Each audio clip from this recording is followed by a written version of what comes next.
Hey, welcome back. This one's a little out of order. Subscriber request for the M6. I have a randomizer that helps me choose a tank when I'm indecisive. But if you're struggling with a tank, or maybe some tips you're learning on how to do things in Blitz, I have a tips and tricks playlist. Shoot over there. Hopefully there's a video that can help you out. But diving right into the M6. So this is the predecessor of the one right after the T1. And honestly, the feel, there's not a lot of differences compared to what I was going over from the first one.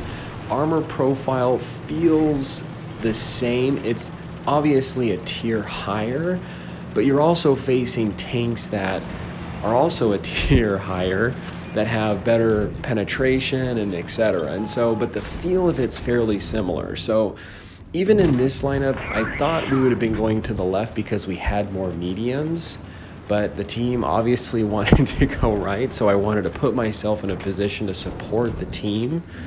And I'm still using the landscape to try and protect myself, doing a little bit of side scraping. I don't want to over angle when side scraping to get that side penetrated shot.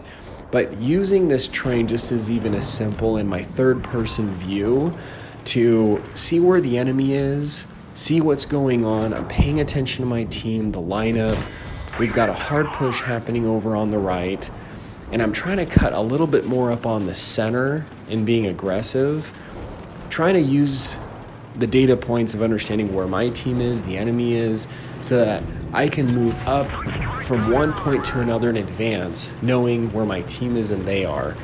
So I'm really trying to get in here. I can really use this armor to get up in a lot of these enemies' faces.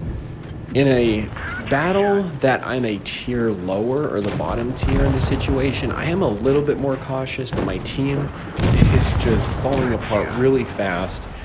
And you can see when getting up in enemies' faces, especially a tier lower, you really can bounce some good rounds, but there is even those shots you do get penetrated by, which is why I don't ever try to 100% rely on my armor. And even if I do wiggle a lot. So you'll see I am trying to angle.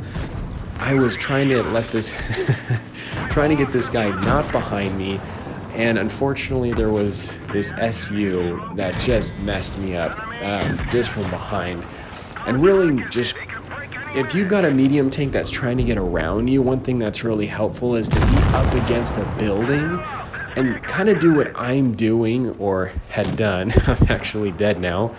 And maneuvering around, sticking up against the wall, not allowing him to get around you. This is a very tall tank, and when you have mediums and things that can end up getting along your sides, it can make it quite difficult. So here, going into a second replay, I personally like, especially with a heavy tank, going in more center. Heavy tanks that are typically more well armored are a little slower. I have good view range and typically in areas from all sides, from left side, right side of map, from straight on, but also being very cautious, understanding, okay, where could enemies potentially be?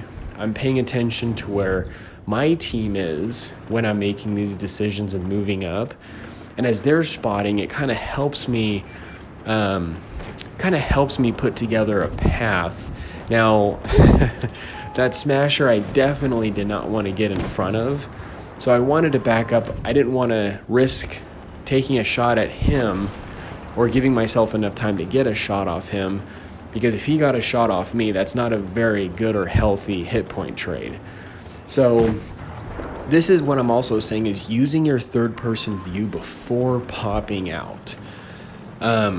It really just kind of helps out and gives you the awareness. So I see he just took a shot. The other thing that really helps when making decisions and advancements, or being a little bit more aggressive, or when it's good to be aggressive, is understanding your enemy's tank. So I know that Smasher has a longer reload, which gave me enough time to get over to this position. So I'm constantly looking at where my team is, but I'm trying to be in a position where I can be on the front lines, using that landscape to protect myself, some of these buildings. Now, I just got hit over here on the side, and this was kind of a shock to me, but yeah, I ended up finding myself right in front of this destroyer. Now, the thing that puts me in a very difficult spot here is I'm trying to angle, and you can see how I can bounce some rounds, and that is exactly what you want to do. If you don't have something to hide behind, angle your tank, wiggle, just do something, move back and forth, and that'll actually help kind of mess up the aiming of the enemy, and you can increase your chances of bouncing those rounds. But I didn't want to advance all the way up to side scrape on this building quite a bit, just because on my right side I knew there was either destroyers or other tanks that could get me from the side. So even trying to put yourself in a side scraping position, even if it's a little bit further away from the building, you can do. And I didn't really necessarily do that right there, but I'm trying to be very, very aware of my surroundings, so not trying to tunnel vision. I I actually get quite lucky in this, down to about my last 5 or 10% health here and end up bouncing some rounds. But I'm trying to now be a bit more cautious. I'm letting this T-29 kind of get in front of him. I was maybe trying to see if I could go around the building and get him, but there was other enemies down this way I had some clear shots on. So it really is kind of a matter of understanding where your team is, positioning yourself in a way so that your team has eyes on you as you're either going center or some effective frontline position with the M6 or a heavy tank.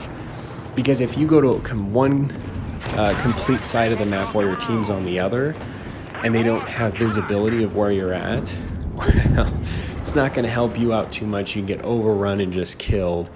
So hopefully these were just some helpful tips and pointers just in regards to the M6. Stay cool and keep tanking.